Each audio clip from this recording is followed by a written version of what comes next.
Salut tout le monde! Alors aujourd'hui je vais vous raconter un peu ce qui m'est arrivé il y a quelques mois. Donc ça faisait à peine 2 mois que je faisais ce métier de chauffeur VTC et j'ai eu un client un peu spécial.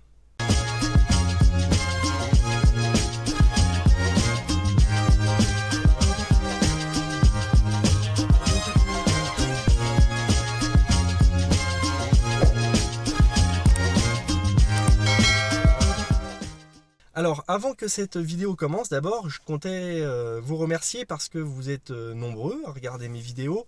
Ça fait plaisir. Je pensais pas qu'il y aurait autant de monde qui regarderait.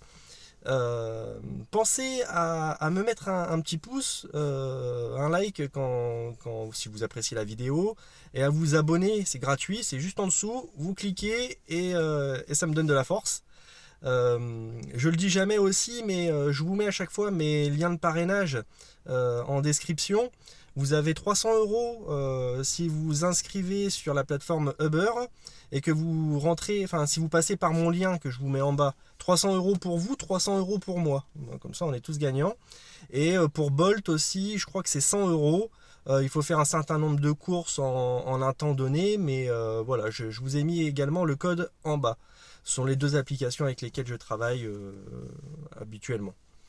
Bon, alors, il se trouve que au mois d'avril-mai, j'ai transporté une personne canadienne. Et je me souviens quand je suis rentré à la maison, donc je me souviens bien de ce client, parce que c'est un Canadien et ma femme est franco-canadienne. Et on a discuté un peu avec lui, enfin j'ai discuté un peu avec lui de mon projet d'immigration future au Canada. Donc je me souviens bien de cette personne. Et j'ai appris plus tard, par hasard, mais vraiment par hasard, que c'était un YouTuber canadien qui a 1 million d'abonnés sur sa chaîne YouTube. Donc, bon, il me l'a pas dit lui, hein, il me l'a pas dit, il est passé un peu incognito. Donc en fait, c'était mes débuts de chauffeur Uber et voilà, j'étais au centre-ville de Bordeaux. Et en fait, quand tu es nouveau, tu as encore un peu de mal à savoir quand est-ce que tu dois accepter une course, quand est-ce que tu la refuses. C'est un petit peu difficile de jauger ça quand tu es nouveau. Et donc j'étais un petit peu loin, c'était en semaine. En semaine, il n'y a pas trop de courses, ça sonne pas trop. Et quand tu as une course qui sonne, bah t'es content, tu vois. Et j'ai vu une course sonner à la gare. J'étais dans le centre. J'ai mis du temps pour une course en plus qui était pas ouf. C'était une course qui allait de la gare jusqu'à les allées Tourny, hein, jusqu'au restaurant de Philippe Etchebest en fait. Donc je sais pas combien de kilomètres ça fait, ça doit faire 2 km et demi, un truc comme ça. Donc c'est une petite course, ça doit faire aller 10-12 €.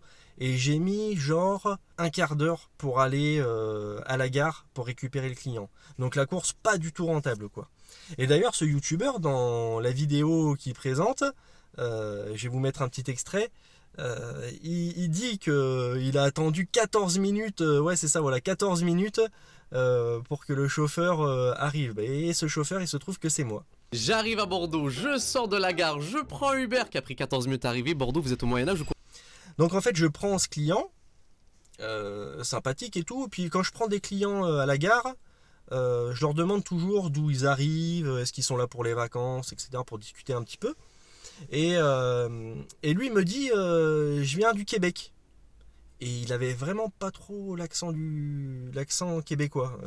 Alors je suis habitué, je suis pas non plus un expert, mais je suis habitué quand même à fréquenter des Québécois. Enfin, ma belle-mère est québécoise, donc toute la famille de ma femme sont québécois, donc je sais reconnaître assez facilement l'accent québécois. Et c'est vrai que lui, il l'avait quasiment pas quoi. Alors après, il m'a dit qu'il habitait Montréal, donc ça peut expliquer cela. Donc je prends ce youtubeur que je ne savais pas qu'il était youtubeur. Donc c'est Madiba. Et il m'explique qu'il est là vraiment temporairement. Il fait juste une petite escale à Bordeaux de quelques heures parce qu'en fait il est fan de Philippe Etchebest et qu'il veut aller manger dans son restaurant. pourquoi pas en profiter et tester enfin son restaurant. Je pense que c'était la suite logique, un peu pour le lore de cette chaîne-là, que d'expérimenter son restaurant. Pour faire le topo, Philippe Etchebest, propriétaire d'un restaurant, il est à Bordeaux, ça s'appelle le 4e mur et c'est un restaurant de luxe. Donc je lui explique que où est-ce qu'il est le restaurant, que c'est vraiment sympa, que j'y suis allé 2 fois, et que sur les 2 fois où j'y suis allé, j'ai eu la chance d'apercevoir le chef Etchebest une fois, avec ma femme. Voilà. Sur les 2 fois, je l'ai vu une fois. Waouh, ok, donc ça fait quand même une 50% de chance. Ouais. Moi je pars du principe que je le vois pas, comme ça moi je suis pas déçu. Bah oui, parce que maintenant en plus il a un 2e restaurant au Chartres. Donc il est content, il se dit que peut-être il a une chance, mais que voilà, il y compte pas trop, et que s'il le voit c'est bien, mais s'il le voit pas, bon bah c'est pas trop grave quoi. Donc on discute de ça et il me dit ouais, moi je connais un petit peu le chef, on entretient une relation avec les réseaux, etc. Je me dis oh tiens, c'est un peu curieux, mais bon pourquoi pas. Et en fait maintenant avec le recul, je me rends compte que en allant voir sa chaîne, qu'il a fait pas mal de vidéos sur le chef Etchebest, et c'est ça de la relation qui me parlait, et il voulait pas me dévoiler en fait pour pas me dire qu'il était youtubeur. Parce que dans une autre vidéo, dans cette vidéo d'ailleurs, on voit que Philippe Etchebest il ne le connaît pas. C'est juste que lui, Madiba, est fan de Philippe Etchebest, et que c'était ça en fait la relation qu'il avait avec le chef. Donc je le dépose, tout se passe bien, voilà, et puis voilà, la course est terminée pour moi, je le remercie, et puis voilà. Et c'est vraiment, mais par hasard, que je tombe sur la vidéo rentrant chez moi, plusieurs semaines plus tard, enfin plusieurs jours plus tard, je dirais peut-être 15 jours, 3 semaines plus tard. Je la vois dans mon fil d'actualité en fait, sur YouTube. Et je me dis tiens, cette tête-là me dit quelque chose, puis je vois Bordeaux et tout.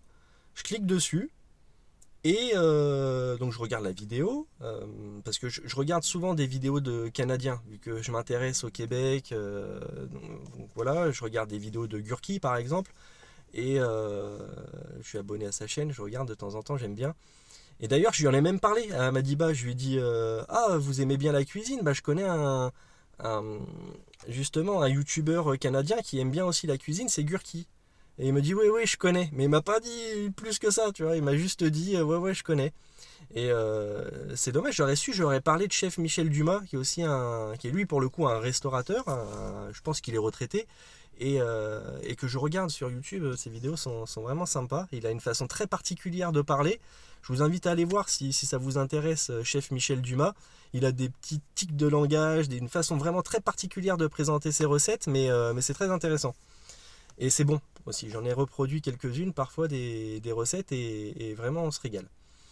Donc c'est par hasard, je vous dis, je tombe sur son fil d'actualité, et puis là je me vois et je me dis mais non. Mais en plus le coquin, c'est que il m'a filmé et il m'a mis dans sa vidéo YouTube, mais moi je ne savais pas. Il m'a pas, en fait j'ai pas grillé qu'il était en train de me filmer, ou qu'il était en train de se filmer et tout dans le véhicule. Bon après moi je m'en fiche, c'est bon quoi, il n'y a pas de problème. Du coup je me dis aussi que il m'en voudra pas si je lui pique 2-3 images pour mettre dans cette vidéo, pour illustrer un petit peu ce que je vous explique. Voilà, donc en fait c'est en montrant à ma femme la vidéo sur YouTube, je lui montre et je lui dis tiens regarde, j'ai pris ce gars là, il est canadien, tu sais c'est le mec que je t'ai parlé, qui venait de Montréal, et qu'on a discuté un petit peu dans la voiture. Il me dit c'est Madiba. Je lui dis ouais tu le connais. Elle me fait ouais je suis abonné à sa chaîne et je regarde ses vidéos et tout. Je lui dis mais non. Et en fait c'est pour ça que j'avais ses vidéos dans mon fil d'actualité, c'est que ma femme en fait regardait régulièrement les vidéos de Madiba. Donc voilà, c'était la petite anecdote. Donc je peux dire que j'ai transporté un youtubeur avec 1 million d'abonnés dans mon véhicule, alors que pourtant je suis en Uber X et Green. Donc il a dû, je me rappelle plus s'il avait pris Uber Green ou Uber X. En tout cas il n'avait pas pris la gamme confort ou quoi, ou berline. Puisque j'ai transporté dans ma Toyota Auris, voilà, tout s'est bien passé. Mais le seul regret que je peux avoir, c'est que voilà, c'était une course qui était loin pour moi. J'étais dans le centre de Bordeaux, j'ai mis presque un quart d'heure pour y aller. D'ailleurs, il a fait la remarque sur sa vidéo, à juste titre. Mais c'est plutôt moi en fait qui ai mal jaugé le truc parce qu'en vrai, là à aujourd'hui, une course comme ça, je l'accepte pas, c'est trop loin. Bon, je me suis mis un petit peu au frais là parce que quand je vous ai fait le début de vidéo là, il faisait super chaud dans le véhicule. J'avais fermé les fenêtres et coupé la clim pour pas que vous ayez de bruit pour la vidéo.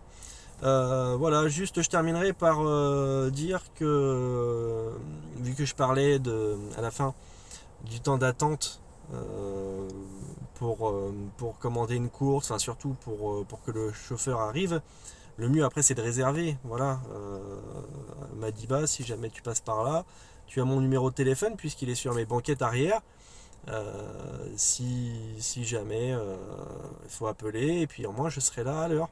Voilà.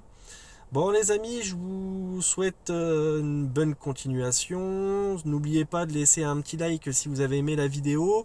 Abonnez-vous, ça me fait plaisir. Ça prend 2 secondes. Vous avez un petit lien en bas, voilà, vous cliquez. Dans les commentaires, vous pouvez me dire aussi quel thème vous aimeriez que j'aborde. Et puis n'oubliez pas aussi en descriptif si vous allez vous lancer prochainement, bien vous pouvez vous inscrire via mes liens de parrainage. Je vous souhaite une bonne journée. Allez, bye, à plus.